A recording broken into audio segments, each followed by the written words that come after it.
तो दोस्तों, क्योंकि सास भी कभी बहू थी सीरियल के आज के एपिसोड की शुरुआत वहीं से होती है जहां वैष्णवी गायत्री को पूछती है कि आखिर आज शादी में आई वो औरत कौन थी।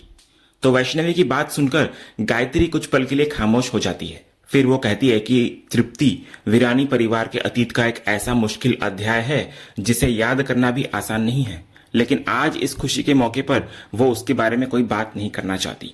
लेकिन वैष्णवी की जिज्ञासा अभी भी खत्म नहीं होती। वो कहती है कि शादी वाले दिन इतना बड़ा हंगामा हुआ है तो जरूर कोई बहुत बड़ी बात रही होगी।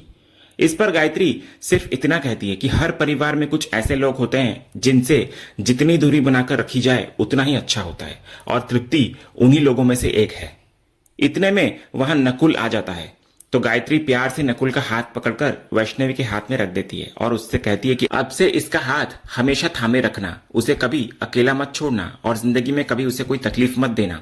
तो नकुल मुस्कुराकर कहता है कि जी बा। इतना बोलकर गायत्री फिर वहां से चली जाती है।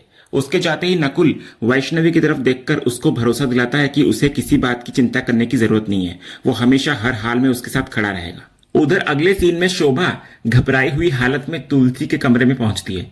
वो परेशान होकर बोलती है कि आज जो कुछ हुआ वो आखिर था क्या? तृप्ति इतने सालों बाद फिर से इस घर में कैसे आ गई? क्या यह सचमुच सिर्फ एक इत्तेफाक है? वो कहती है दास गुप्ता जी तो होटल में रुकने वाले थे, लेकिन तुलसी के कहने पर वे शांति निकेतन आए और अब पता चला कि तृप्ति उनकी पत्नी है। फिर शोभा थोड़ी उम्मीद के साथ कहती है कि हो सकता है इतने सालों में तृप्ति बदल गई हो, शायद अब वो पहले जैसी नहीं रही।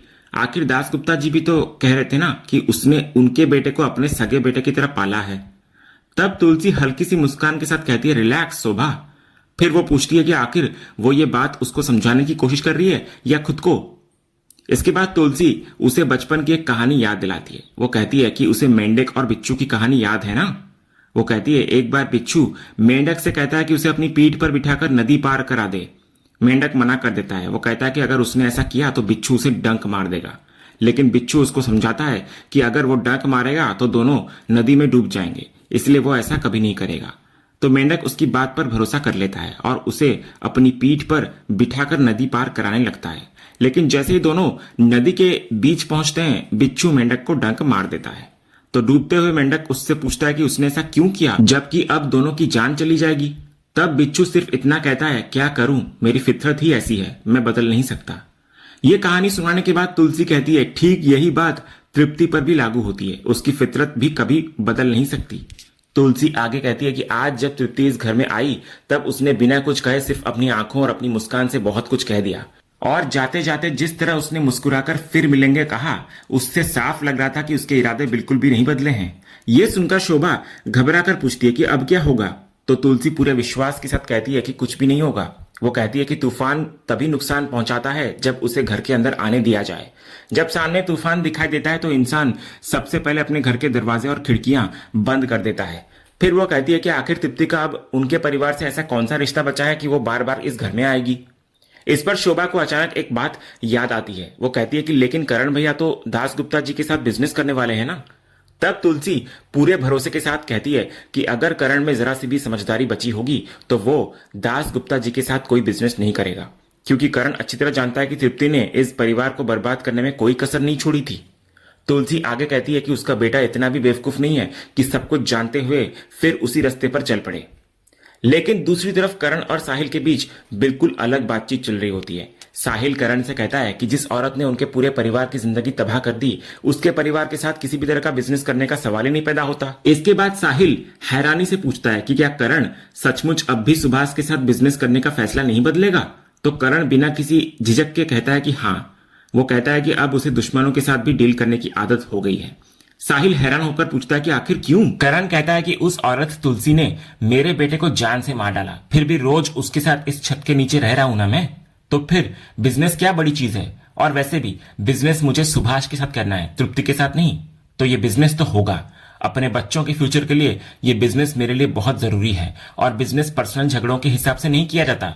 फिर वो कहता है कि मैं किसी के अतीत की बुराई की वजह से अपने आज के काम को खराब करना नहीं चाहता। साहिल पूछता है कि ये तू ही है ना करण, क्या बन गया है तू? इतना कुछ सहा है हमारे परिवार ने उस औरत की वजह से, और तू ये बोल रहा है तू उस तृप्ति की फितरत को नहीं जानता क्या? तुझे क्या लगता है कि इन सब में वो इंटरफियर नहीं करेगी क्या? तो करण कहता है कि उसकी फितरत याद है तुझे, पर ये जो औरत हमारे घर में रह रही है उसकी फितरत तू भूल गया क्या? उसने पहले अपने बेटे को मारा, फिर मेरे बेटे को, तब कहां जाता है तुम लोगों का ये एटीट्यूड? तो बिजनेस तो होगा, अपने बच्चों के लिए ये डील बहुत जरूरी है और मैं उनके साथ अभी कुछ बुरा नहीं होने दे सकता। ये सुनकर साहिल कहता है कि अगर करण ने फैसला कर ही लिया है तो वो उसे रोक नहीं सकता, लेकिन आज के बाद वो उसके साथ नहीं खड़ा होगा।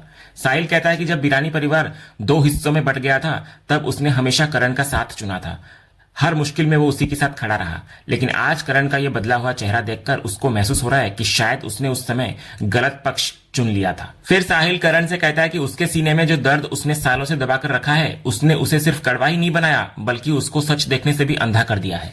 फिर साहिल कहता है all the best for your business.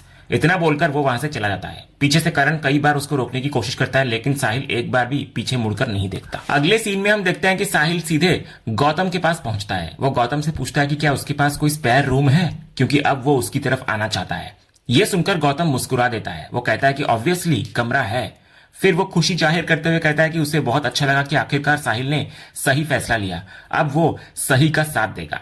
इतना बोलकर गौतम साहिल का सामान उठाता है और उसे एक कमरे में ले जाकर कहता है कि अब से ये कमरा उसका होगा। उधर अगले सीन में हम देखते हैं कि सुभाष अभी भी काफी गुस्से में होता है। वो बार बार यही कह रहा होता है कि आज जो कुछ हुआ ऐसा बिल्कुल नहीं होना चाहिए था, जो हुआ बहुत गलत हुआ। तभी तृप्ति बड़े शांत अंदाज में उससे कहती है कि उसे पता है कि आज जिस तरह वीरानी परिवार ने उसकी इंसल्ट की, उससे उन्हें बहुत बुरा लगा होगा, लेकिन उन्होंने भी उसी वक्त सबको करारा जवाब दिया। फिर तृप्ति कहती है कि सच कहे तो वो खुद को बहुत लक्की मानती है कि हर मुश्किल वक्त में सुभाष ने हमेशा उसका साथ दिया है। लेकिन अगले ही पल वो सुभाष को उसकी अपनी बात याद दिलाती है। वो कहती है कि वही तो हमेशा कहते हैं ना कि बिजनेस कभी भावनाओं से नहीं बल्कि प्रैक्टिकल होकर किया जाता है। तृप्ति आगे कहती है कि जो कुछ भी हुआ ये सब अतीत की बातें हैं। अगर वीरानी परिवार आज भी उन्हीं बातों में अटका हुआ है तो इसका मतलब ये नहीं कि वे भी वही गलती करें। वो कहती है कि आज उन लोगों ने उसे जो कुछ भी कहा उससे उसको इतना बुरा भी नहीं लगा, लेकिन अगर उसकी वजह से इतना बड़ा बिजनेस डील टूट गया तो उसे जरूर दुख होगा। फिर वो समझाते हुए कहती है कि किसी और की नासमझी की सजा वे अपने बिजनेस को क्यों दें। इस पर सुभाष कहता है कि बात तुम्हारी नहीं है सिर्फ, और मान लिया कि तुम सही कह रही हो, लेकिन मुझे नहीं लगता कि करण इस डील के लिए तैयार होगा। ये सुनकर तृप्ति हल्का सा मुस्कुराती है और कहती है कि मुझे पूरा भरोसा है कि करण मान जाएगा। वो सुभाष को कहती है कि शायद आपने एक बात पर ध्यान नहीं दिया, जब पूरा वीरानी परिवार मुझे बुरा भला कह रहा था तब करण ने मेरी तरफ एक भी गलत शब्द नहीं कहा। इतना ही नहीं, उसके आने से पहले करण बार बार यही साबित करने की कोशिश कर रहा था कि उसके परिवार में सब कुछ ठीक है और किसी तरह की कोई परेशानी नहीं है। तो ये सुनकर सुभाष तुरंत कहता है कि हाँ, करण ऐसा इसलिए कह रहा था क्योंकि ये डील वो कैंसिल नहीं करना चाहता। इस पर तृप्ति फिर मुस्कुराकर बोलती है कि जब तक सुभाष उसके साथ है और वो सुभाष के साथ है तब तक उन्हें किसी और बात की चिंता करने की जरूरत नहीं है। जो बीत गया उसे अब भूल जाना ही बेहतर है। लेकिन तभी सुभाष का ध्यान सिड की तरफ चला जाता है। वो उदास होकर बोलता है कि उसे सबसे ज्यादा दुख अपने बेटे सिद के लिए हो रहा है। वो कहता है कि बेचारे ने कितने सपने देखे थे। वो जिस लड़की से प्यार करता है और जिससे शादी करना चाहता है उसे अपनी मॉम से मिलवाना चाहता था, लेकिन जो कुछ हुआ आज उसके बाद उसको समझ नहीं आ रहा कि अब आगे क्या होगा। तब तृप्ति पूरे विश्वास के साथ कहती है कि उन्हें इसकी चिंता करने की कोई जरूरत नहीं है। वो कहती है कि सिड को वो खुद संभाल लेगी। उधर दूसरी तरफ सिड समायरा से फोन पर बात कर रहा होता है। वो कहता है कि उसको समझ नहीं आ रहा कि अब क्या संभलेगा। आज उसकी मॉम की सबके सामने इतनी बड़ी इंसल्ट हुई और सबसे ज्यादा दुख उसे इस बात का है कि करण अंकल ने भी एक बार उसकी माँ के लिए कुछ नहीं कहा। तो समायरा उसको समझाने की कोशिश करती है। वो कहती है कि इसमें उसकी कोई गलती नहीं है, उसे तो पहले यह भी नहीं पता था कि इतने साल पहले आखिर हुआ क्या था। सिड कहता है कि जो भी हो, लेकिन बेसिक मैनर्स तो होने ही चाहिए ना। किसी के साथ इस तरह बात करना बिल्कुल गलत था। उसे अपनी मॉम की इतनी इंसल्ट बिल्कुल अच्छी नहीं लगी। इस पर समायरा कहती है कि लेकिन उसके पापा ने तो तृप्ति के खिलाफ कुछ नहीं कहा। सिद्धार्थ भी मानता है कि ये बात सही है, लेकिन उसे अब भी यकीन नहीं हो रहा कि कुछ ही सेकंड में सब कुछ पूरी तरह बदल गया। वो कहता है कि वो तो आज अपने प्यार की बात करने वाला था, लेकिन अब दोनों परिवारों के बीच इतना बड़ा झगड़ा हो गया है कि उसको समझ नहीं आ रहा कि उनके रिश्ते का क्या होगा।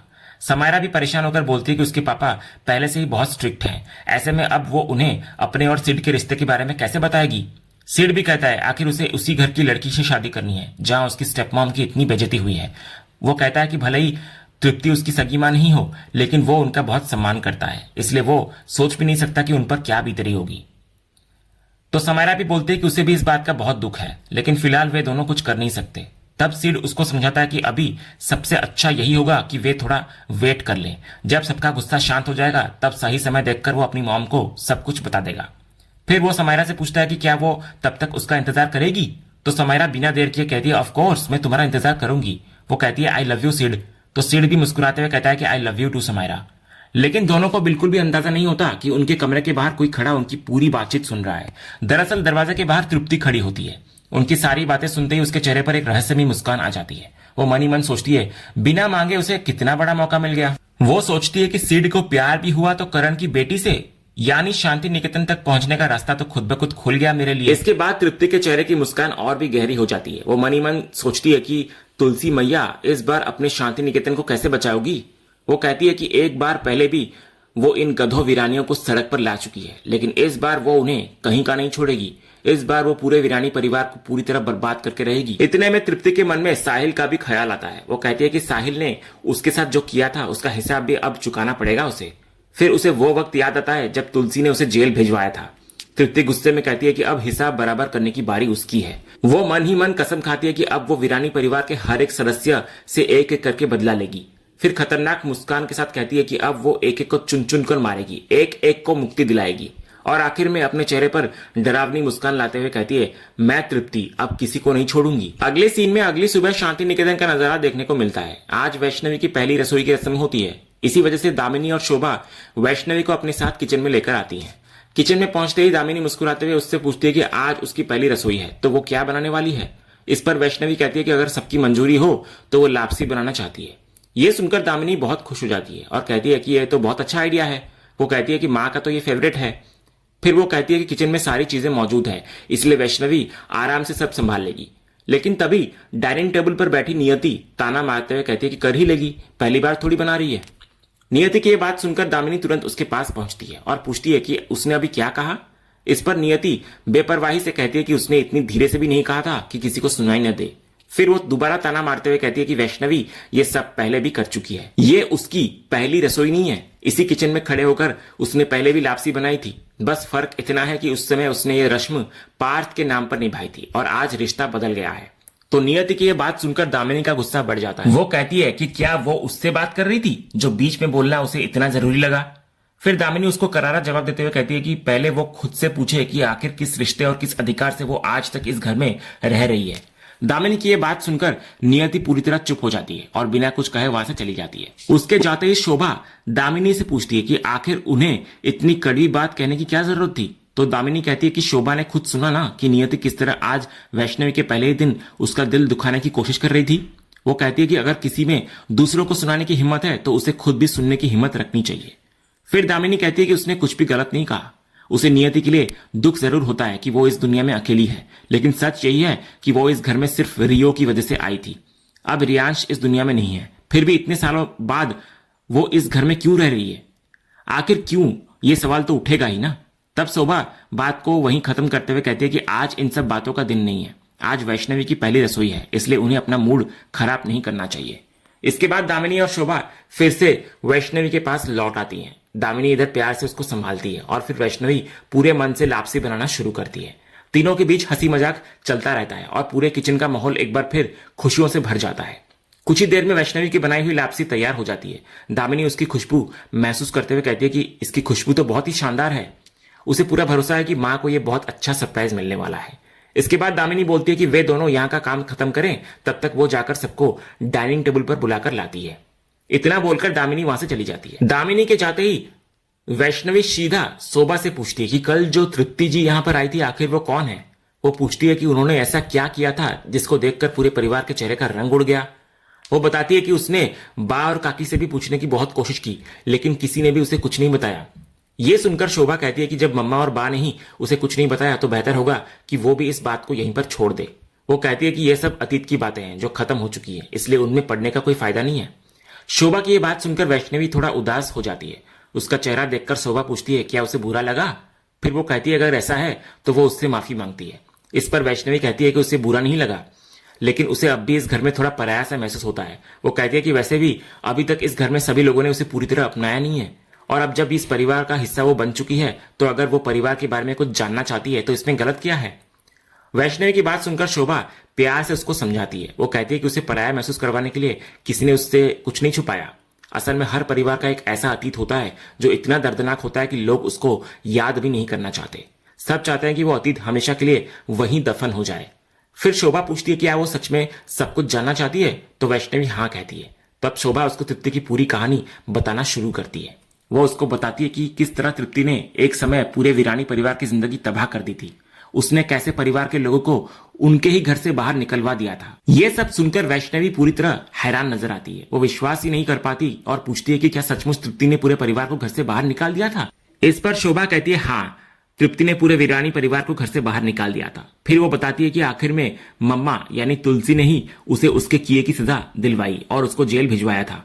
शोभा कहती है कि तभी से वो औरत इस घर की और पूरे वीरानी परिवार की सबसे बड़ी दुश्मन बन गई। वो आगे वैष्णवी को समझाते हुए कहती है कि तृप्ति पर कभी भी भरोसा मत करना। वो बाहर से चाहे जितनी भी अच्छी बनने की कोशिश करे, लेकिन उसकी फितरत कभी नहीं बदल सकती। इसलिए अगर वो कभी भी तुम्हारे सामने आए तो हमेशा उससे संभल कर रहना और उससे जितना हो सके उतनी दूरी बनाकर रखना। शोभा की ये बात सुनकर वैष्णवी गंभीर हो जाती है और चुपचाप उसकी बात सुनती रहती है। और इसी सीन के साथ आज का यह एपिसोड यहीं पर खत्म होता है। तो दोस्तों, आज के एपिसोड पर आपकी क्या राय है? अपनी राय हमें कमेंट करके जरूर बताइए। अगर आप क्योंकि सास भी कभी बहू थी के हर नई अपडेट सबसे पहले देखना चाहते हैं तो हमारे चैनल को सब्सक्राइब कर लें और बेल आइकन को भी जरूर ऑन कर लें ताकि आने वाली कोई भी वीडियो आपसे मिस न हो। फिलहाल आज के लिए बस इतना ही। हम फिर मिलेंगे अगले एपिसोड की एक और शानदार अपडेट के साथ। तब तक के लिए धन्यवाद।